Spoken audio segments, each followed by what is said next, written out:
क्या रीज़न हुआ, पहले भी मैं 2 बार लद्दाख आ चुका हूँ, लेकिन इस बार फेफड़े दर्द करने लग गए भाई। रिकॉर्ड तोड़ती है, मतलब ये लगा लो कि 10-10 फुट, 20-20, 25-25 फुट।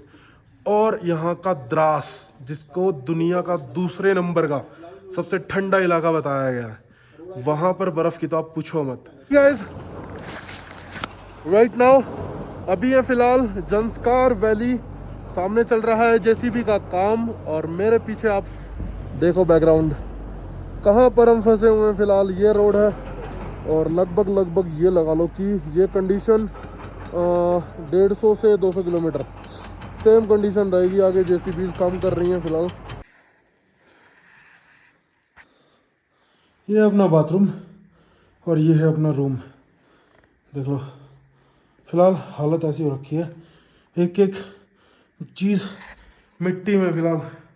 हाथ देखो मेरे, और ये देखो शूज़। कम से कम ये लगा लो आज इतनी मिट्टी में से निकल के आए ना, इतनी मिट्टी में से निकल के आए पूछो मत। मेरी तबीयत भी थोड़ी सी, सांस लेने में दिक्कत हो गई थी उधर, इतनी धूल मिट्टी थी, लाइक वो सीधा अंदर जा रही थी फेफड़ों के। और दूसरा क्या था, हेलमेट लगाने के बाद भी इतना पाउडर फॉर्म है ना मिट्टी का, आपके पूरे शरीर पे जम जाएगा। ये है ज़ंस्कार।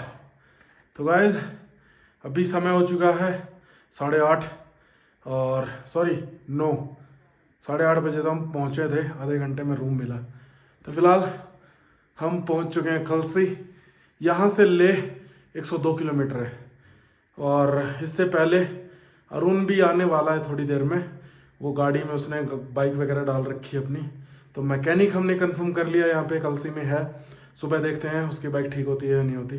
बाकी इस ट्रिप के बारे में हम बैठ के इत्मीनान से बात करेंगे, और एक वीडियो में प्रॉपर सिर्फ Q&A की डालूंगा कि ज़ंस्कार वैली क्या है। सच में एक अनदर, जैसे बोलते हैं ना वर्ल्ड, एक अनदर वर्ल्ड, वो चीज़ है।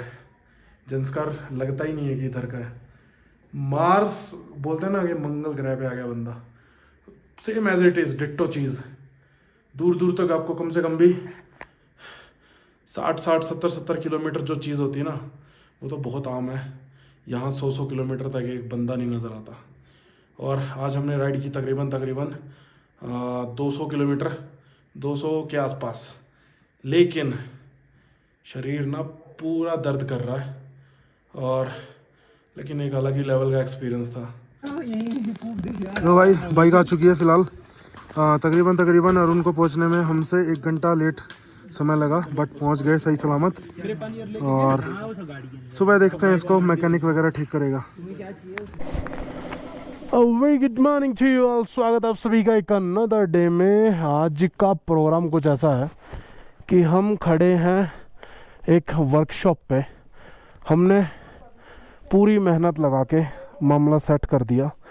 लोहे का माउंट बना है बेस्ट, अब नहीं हिलने वाला सिस्टम। फ़िलहाल रेडी हैं आगे निकलने के लिए, तो अपन जैकेट वगैरह पहन के रेडी हैं। अरुण भाई की बाइक भी ठीक हो चुकी है और अपनी बाइक भी ठीक हो चुकी है, अब नहीं है कोई भी कमी। अब लेह में ना वैसे होता है, लद्दाख में, लद्दाख थोड़ा सा किसी न किसी चीज़ की कुर्बानी मांगता है, समझे, ये चीज़ है। अरुण है, अरुण है, अरे फेंक देना यार।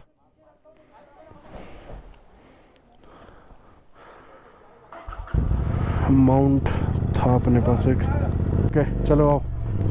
सो फिलहाल अरुण भाई हम हो चुके हैं कनेक्टेड, और हम जा रहे हैं सीधा अभी ले कलसी तक। हिमालयन आई थी पैक होके एक गाड़ी में, उसके बाद इसे ठीक करवाया गया। आज राइड कंटिन्यू, 1 दिन का फ़र्क लगा बस, और अपनी में भी साथ के साथ माउंट का क्रिएशन हो गया। लोहे का माउंट बनवा दिया गया है। तो चीते हैं ना, चीते होते हैं जो चीते, वो रुकते नहीं है कहीं पे भी, समझे। तो चीते वाली एक फितरत रखनी चाहिए। तो फिलहाल हम निकलने पहुँचेंगे आज ले। सारी स्टोरी ले में बताऊंगा मैं, अपने पास बहुत टाइम है कि हमारे साथ क्या क्या हुआ रास्ते में। It's around we have covered the 300 to 400 kilometers. But अभी तक हमें इस चीज़ का जवाब नहीं मिला कि बिल्लो बग्गे बिलियांदा की करेगी।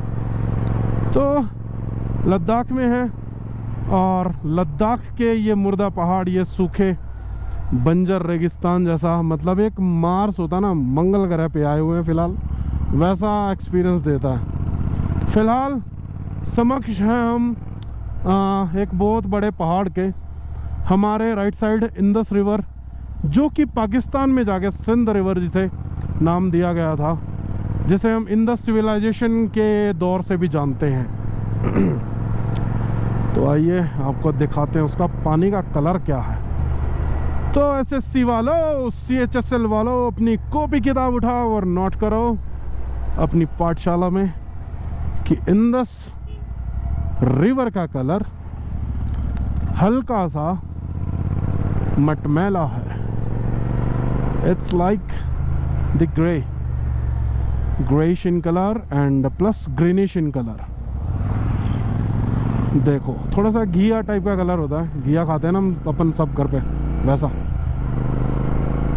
I am talking about the bottle God. If somebody don't know the घिया क्या होती है, घिया तो उसे बॉटल गॉड भी कहा जाता है। वो कलर है इसका।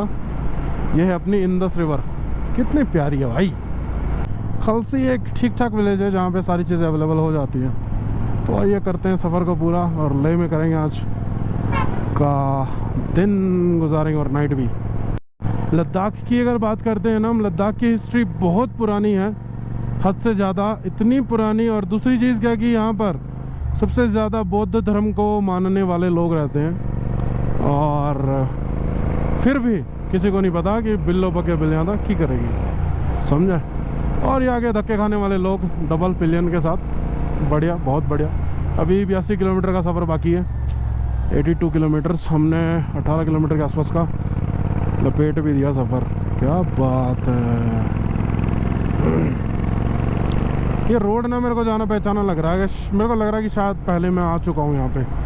लेह में तो आया हूँ, बट मेरे को ये नहीं ध्यान कि मैं इसी रोड से आया हूँ या दूसरे रोड से आया हूँ। वो मेरे ख्याल से दूसरा है। गांव सारे एक जैसे लगते हैं इधर। वैसे सफ़र लंबा है, लेह अभी 75 किलोमीटर्स है। तो चलिए आइए एक स्टोरी शेयर करता हूँ कल की। कल जब हम शिंकुला के बाद आता है एक सिनसिला कुछ ऐसे करके, शिरशिला कुछ ऐसा पास है, उसे क्रॉस, उस तक मतलब कि ये था कि अरुण की बाइक भी ख़राब हो गई थी और फिर ये वापस भी चला गया था बाइक लेने, अपनी लोड करवाने गाड़ी में। तो अमित अपनी गाड़ी से था, मैं अपनी बाइक से था। तो हम जा रहे थे सिरसिला क्रॉस करके, और वहाँ ऊपर ठंड इतनी ज़्यादा थी कि माइनस में टेम्परेचर था, हद से ज़्यादा, और मुझे ठंड लगने लग गई थी, मतलब ज़्यादा, ठीक है। तो मैंने 2-4 फटाफट वीडियो बनाई और मैं अमित को बोला कि मैं चलता हूँ भाई नीचे। और जब नीचे पहुँचा तो एक स्पॉट था, मैंने सोचा कि मैं रुक जाता हूँ थोड़ी देर, और मैं वेट करने लग गया अमित का भी कि ये आएंगे फिर हम निकल जाते हैं इकट्ठे। वहाँ पे मुझे नेचर कॉल आई, तो मैंने देखे बिना कि मैं कहाँ कर रहा हूँ वो मैंने कर दिया। नेचर कॉल समझ जाओ, एक नंबर सुसु। तो जब मैं उसके बाद बाइक पे बैठा हूँ, मैंने इनकी गाड़ी को भी देख लिया था ऊपर से। जब मैं नेचर कॉल मतलब निमट रहा था, मैंने इनकी गाड़ी को देख लिया, ऊपर से आ रहे हैं, तब तक ठीक था सब कुछ। लेकिन जैसे ही मैं गाड़ी पे बैठा हूँ, बाइक पे बैठा हूँ, मेरे कंधे पर मेरे को हाथ महसूस हो रहा था किसी का, किसी ने ज़ोर से पकड़ रखा है जैसे, एक हाथ एक ही तरफ का। उसके बाद थोड़ी दूर तक तो मुझे महसूस, मतलब ऐसा यकीन नहीं हुआ कि कुछ दिक्कत हो सकती है ऐसी वैसी। और मुझे लगा कि मेरी जैकेट थोड़ी सी अनकंफर्टेबल या फिर कुछ अदर उसमें सेट हो गई होगी, तो मैंने झटक के वो भी ठीक ठाक करा, सब कुछ कर लिया। उसके बाद मेरे को यकीन हो गया था कि भाई दिक्कत ये वाली नहीं है, दिक्कत वो वाली हो चुकी है मेरे साथ। और अगर मैंने अभी कहीं बीच में बाइक रोकी तो मेरे साथ सीन होने वाला है। तो उसके बाद अमित और उनके साथ जो नागेश एक भाई हैं वो आए हुए हैं, उनको भी पता है और मुझे भी पता है। मैं उनको लगभग 35, 40, 50 किलोमीटर के दायरे तक तो उनको मैं दिखाई नहीं। बाइक मैंने उसके बाद जो भगाई है ना, जो स्पीड थी मेरी लगभग ऑफ रोडिंग में, वो भी ऑफ रोडिंग में लाइक मिट्टी में। और ये बात अरुण को पता है कि मेरी बाइक बीच में गिरी थी। वो फुटेज मैंने शेयर करी है एक के भाई के साथ। तो बाइक मेरी गिर गई थी रास्ते में, मुझे जानबूझ के मतलब गिराया गया, मतलब गिराई थी मैंने। सीन क्या हुआ था कि मेरे ब्रेक दोनों के दोनों कुछ सेकंड्स के लिए बिल्कुल, मतलब एक जैसे आगे मान लो अभी कट आ गया, बिल्कुल ऐसे घुमावदार है, तो कुछ सेकंड के लिए बिल्कुल ज़ीरो ब्रेक, मतलब कि है ही नहीं, लाइक ये हो गया था सीन। तब मैंने जानबूझ के अपनी बाइक को गिराया था कि ताकि मैं बच जाऊं, नीचे ना गिरूं खाई से। ये होने के बाद फिर जब मैं बैठा हूं तो मैं हल्का महसूस कर रहा हूं, मेरे को वो हाथ महसूस नहीं हो रहा।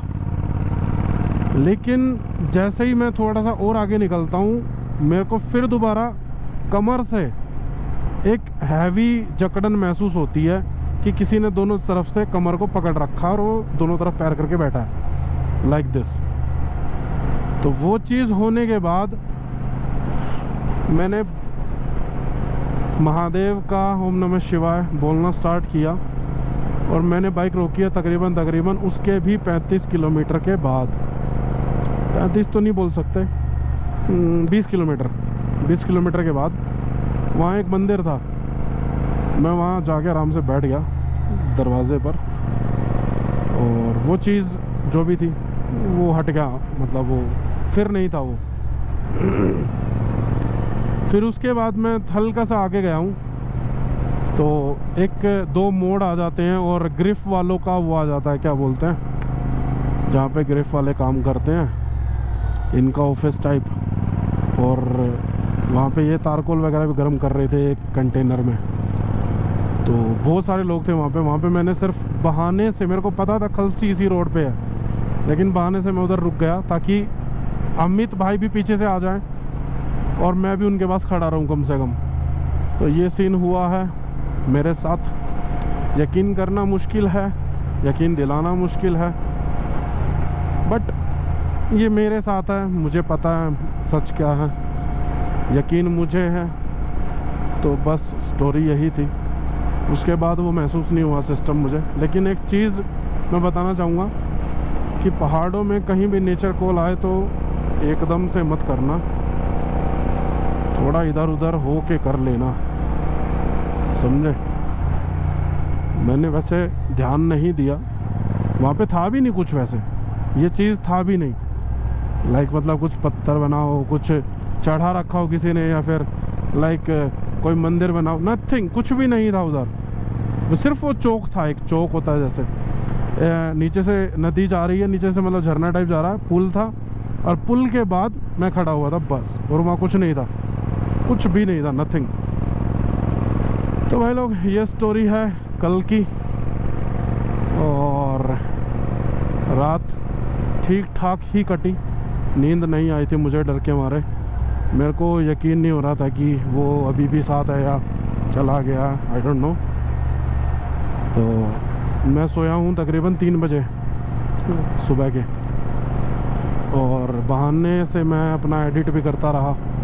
2 व्लॉग्स मैंने एडिट भी कर दिए 3 बजे तक, और सुबह मैं उठ गया था 5-6 बजे, 6 बजे के आसपास उठ गया था मैं। 3 घंटे ही सोया हूँ आज।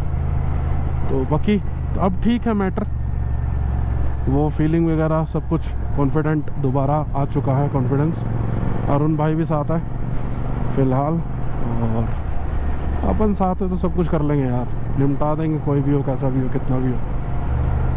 तो बाकी मॉरल ऑफ द स्टोरी, हर जगह सुसु करते मत घूमा करो। कुछ लोगों को सुसु करना ऐसे पसंद नहीं होता, समझे। Thank you very much. अभी आगे चलते हैं, आज ले जा रहे हैं लेह अभी लगभग बहुत होगा यार, 60-70 किलोमीटर होगा अभी। ठीक है, लेह जाके बातें करते हैं, लोकल मार्केट दिखाएंगे आज।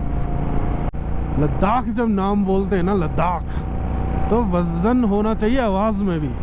तो ये चुन्नू मुन्नू जो है, what is in the Ladakh, मुर्दा पहाड़ और ये वो, अरे बच्चों जैसी आवाज़ है तुम्हारी, तो लद्दाख का नाम भी लेना गुस्ताखी फील होता है तुम्हारे मुंह से, समझे। So this is the Ladakh. देखो एक बार कितना वाइड एरिया है यार, ये पहाड़ बहुत दूर हैं, इन तक पहुंचने में घंटों लग जाएंगे, इतना वाइड एरिया, एक लंबा रोड, कितनी भगाओ बाइक को। थोड़ा सा बम्पी है लेकिन आप सुपर बाइक्स को नहीं भगा सकते, वो तो कूद जाएंगी। 49 किलोमीटर है लेह अभी। And welcome guys, this is the mountains, the Ladakh mountains, अपना India, the unique India, unique Bharat. गर्व होना चाहिए तुम्हें इस बात पर। पूरे वर्ल्ड में, मैं बार बार बता रहा हूँ ये चीज़, पूरे वर्ल्ड में सिर्फ इंडिया के पास है लद्दाख जैसी हिल्स, लद्दाख जैसी हाइट, पूरे वर्ल्ड में और किसी देश के पास नहीं है इतनी ऊंचाइयाँ। बाकी हम ये चीज़ बोल सकते हैं कि वैसे जो पहाड़ ऊंचे होते हैं, पीक्स होते हैं जिन्हें हम पीक्स बोलते हैं, वो अलग चीज़ होती हैं। बट जिन पहाड़ों पे हम गाड़ियां चला सकते हैं वो एक अलग चीज़ होती है। तो घूमने लायक और जिसे कहते हैं कि ट्रांसपोर्टेशन, वो लद्दाख में ही है इतनी ऊंचाइयों पे। विदाउट ऑक्सीजन लोग जाते हैं कई बार तो ज़्यादा ऊंचाइयों पे।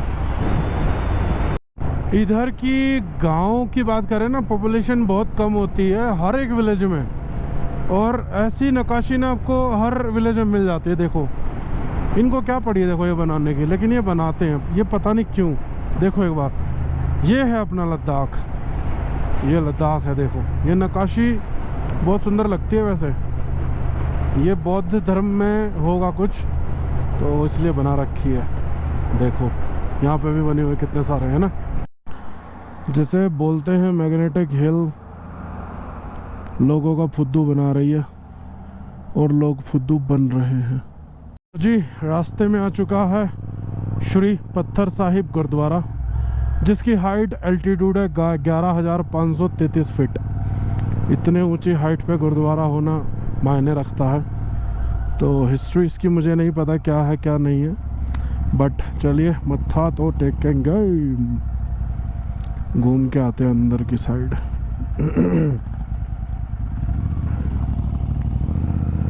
पार्किंग वगैरह लगा लेते हैं पहले और फिर उसके बाद जाएंगे आगे। पार्किंग की तरह ये नहीं समझ में आ रही।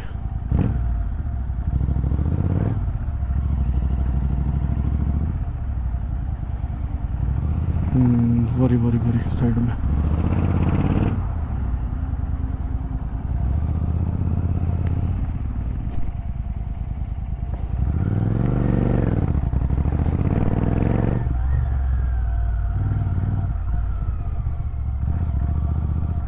तो फिलहाल पार्किंग यहाँ लगाते हैं और फिर चलते हैं हम घूमने। So request to all, dress properly अगर आप कहीं ठीक ठाक प्लेसेस पे आ रहे हैं तो। सो राइट नाउ अभी हम हैं गुरुद्वारा श्री पत्थर साहिब, जो कि अपना NH1 लद्दाख से जो रूट जाता है उस पर पड़ता है। फ़िलहाल हम जा रहे हैं बाहर की तरफ और अब हम लेक की तरफ निकलने वाले हैं। फिर आगे की रूट की बातें आगे ही करेंगे। हे गाइस, राइट नाउ अभी हम पत्थर श्री गुरुद्वारा साहिब से निकल चुके हैं फ़िलहाल, और सामने देख सकते हो आप हर जगह हिल्स वगैरह और निशान साहिब। तो कहानी के अनुसार गुरु नानक जी जो थे यहाँ पर यात्रा के दौरान आए थे, और यात्रा करते करते यहाँ पर कोई एक राक्षस वगैरह स्टोरी जैसी के जो कि मुझे पता चली रहता था, वो लाइक कार्निवोरस था, वो शायद आदमियों को खाता होगा। तो फिर उसके बाद नानक जी ने तपस्या वगैरह करी, तो फिर उसने पहाड़ से पत्थर वगैरह गिरा दिया था नानक जी पे। वो पत्थर जो था मोम की तरह वो धस गया था, लाइक वो शेप ऐसी की ऐसी, मतलब नानक जी जैसे बैठे थे वैसे की वैसी आ गई थी उन पे। बाकी कहानी मैं शेयर कर दूंगा गाइस, पढ़ लेना। मेरे को हिस्ट्री में ना बिल्कुल टेस्ट नहीं आता, हिस्ट्री मुझे अच्छा नहीं लगता बताना या फिर एक्सप्लेन करना, बट मैं प्रेजेंट में जीता हूँ, पास्ट में नहीं जीता। अगर बात करें हम गुरुद्वारा पत्थर साहिब की हिस्ट्री की, तो गाइस इस तरह की हिस्ट्री रही है इनकी, तो आप ये पढ़ सकते हैं। देखो भाई लोग, कितना बड़ा लैंडस्केप एरिया है, कितना बड़ा यार। सामने देखो hills, this is the land of लामाज।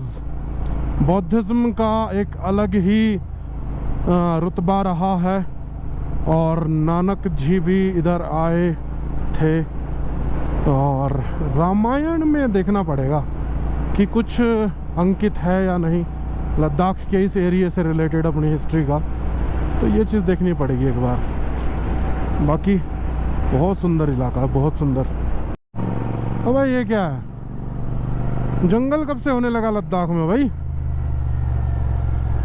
अरे हाँ सच में, रुको देखो अभी टर्न लेने दो, फिर दिखाता हूँ तुम्हें। हरा भरा एरिया है पूरा का पूरा। लेह 6 किलोमीटर, और ये देखो वाओ, लेक, झील लद्दाख में, क्या बात है।